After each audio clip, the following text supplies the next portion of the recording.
அடாடாடாடாடா, ஒரு நாள் இப்படி செஞ்சு சாப்பிட்டு பாருங்க, உடம்புல சளியும் போயிடும். ஆட்டுக்கால் சூப்பு அந்த கால் சூப்புன்றாங்க. நீங்கள் பாருங்க, நல்லா வறட்சியான இடத்துல தான் இருக்குது, நல்லா க்ளீனாக இருக்குது.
இப்போ நம்ம வந்து முசுமுசுக்கு கீரையில் சூப்பு செய்கிறதுக்காக வெங்காயம், தக்காளி, பச்சை மிளகாய், இடித்த பூண்டு தேவையான அளவுக்கு போட்டிருக்கோம். அதாவது நாங்கள் வந்து ஒரு 3 பேர் தான் சாப்பிட போகிறோம். அந்த 3 பேர் சாப்பிட்ற அளவுக்கு என்ன பண்ணணும்னா 2 வெங்காயம், ஒரே ஒரு தக்காளி, ஒரு ரெண்டே 2 பச்சை மிளகாய் போட்டு கொஞ்சமாக ஒரு 4 தட்டு பூண்டு எடுத்து அப்படி தட்டி இதில் போட்டிருக்கோம். நல்லா வதங்குது பாருங்கள்.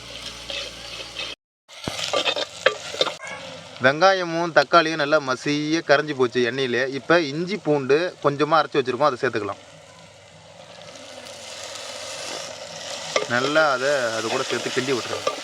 முசுமுசுக்கு கீரையை நாங்கள் வந்து தண்ணியில் நல்லா அலசி சுத்தமாக பூச்சி இல்லாத எடுத்து வச்சுருக்கோம். இப்போ வந்து அந்த இஞ்சி பூண்டு வதங்கின பிறகு அது கூட இதை சேர்த்துடலாம்.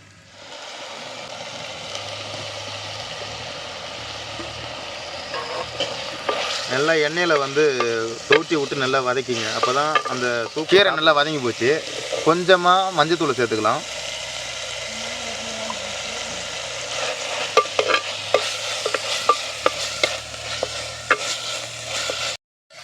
ஒரு லிட்டர் அளவுக்கு தண்ணி சேர்த்துக்குங்க.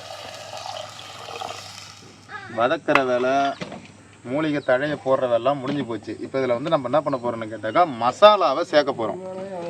இதுக்கு என்னங்க மசாலா அப்படின்னு பார்த்தீங்கன்னாக்கா, இதில் வந்து மிளகு, ஜீரகம், இது வந்து மல்லித்தூள், இதில் கொஞ்சோண்டு கடுக்காய் பொடியை வந்து இதில் கலந்துருக்கேன். ஏன் கடுக்காய் பொடியை கலக்கிறோன்னு கேட்டாக்கா, நமக்கு வந்து இந்த கீரையினுடைய நன்மை என்னன்னு கேட்டாக்கா, எலும்புக்கு உள்ளே இருக்கிற சளியை வந்து உடனடி சுத்தம் பண்ணக்கூடிய இது ஒரு மகத்துவமான மூலிகை இது.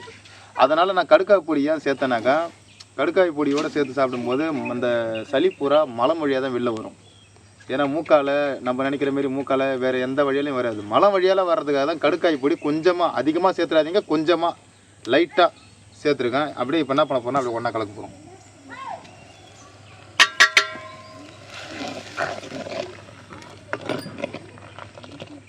எல்லா வேலையும் முடிஞ்ச பிறகு ஃபைனலாக என்ன பண்ண போகிறோன்னு கேட்டாக்கா, தேவையான அளவு கல் உப்பு சேர்க்க போகிறோம். உப்பு வந்து சூப்புக்கு வந்து ரொம்பவும் அதிகமாக சேர்த்துடாதீங்க, திட்டமாக சேர்த்தா போதும். அதாவது 3/4 உப்பு இருந்தால் போதும். ரொம்ப அதிகமாக சேர்த்திங்கன்னா வெறும் வாயில் சாப்பிட முடியாது, அப்புறம் சாப்பாட்டில் போட்டு தான் சாப்பிடணும். இது நம்ம வெறும் வாயாக சாப்பிட்றதுக்காக. இதில் போட்ட எல்லா பொருளும் கரையிற அளவுக்கு கொதிக்க வச்சுக்கலாம்.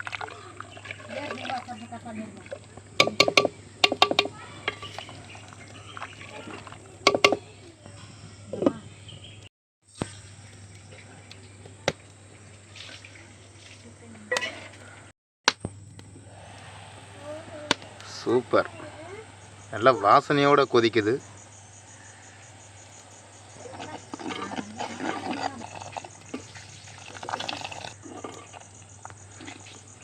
தழைங்கெல்லாம் ஓரளவுக்கு நல்லா கரைய ஆரம்பிச்சிச்சு. இன்னும் கொஞ்சம் நேரத்தில் கரைஞ்சிடும் நினைக்கிறேன். நல்லா வெந்து போச்சு. இப்போ வந்து தயாராகிட்டுது. இதனுடைய கொதிப்பு நேரம் எவ்வளோன்னு பார்த்தீங்கன்னா 15லேருந்து 20 நிமிஷம் வரைக்கும் நாங்கள் கொதிக்க வச்சுருக்கோம்.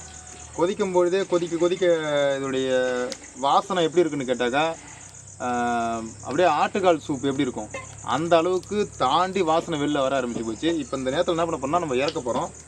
ஃபைனலாக பாருங்கள் நல்லா எவ்வளோ கொதிக்குது.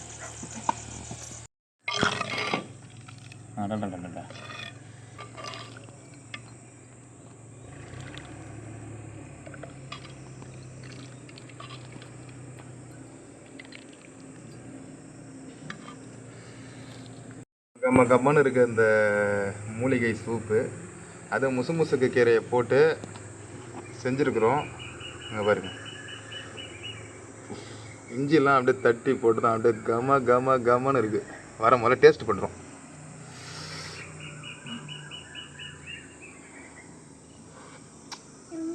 அடாடாடாடாடா,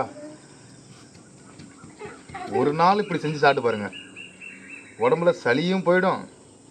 ஆட்டுக்கால் சூப்பு அந்த கால் சூப்புன்றாங்களே, எல்லாத்தையும் தோக்கடிக்குது. ஆ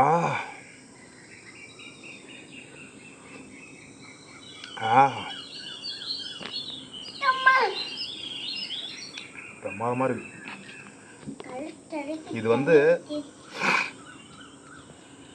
உடம்புல இருக்கிற சளியை வந்து, அதுவும் முக்கியமாக எலும்புக்கு உள்ளே இருக்கிற சளியை வந்து அறவே சுத்தம் பண்ணக்கூடிய இது ஒரு ரகசியமான, ஏதாவது ராஜ மூலிகை. ஏன்னா வடலூர் ராமலிங்க ஐயா சுவாமிகள் சொன்ன இது வந்து 5 ஞான மூலிகையில் இது 3வது இடத்துல இருக்குது. ஏன்னா முசுமுசுகைகளை தான் அவங்க அதிகமாக ப்ரமோட் பண்ணி சொல்லியிருப்பாங்க. சளி பிடிச்சிருந்தா இதை சாப்பிடுங்க, சரியாக போயிடும். ஏன்னா எலும்புக்குள்ளே இருக்கிற சளியை வந்து மொத்தமாக உடம்பு விட்டு சுத்தம் பண்ணிடும். இருப்பா வரும்.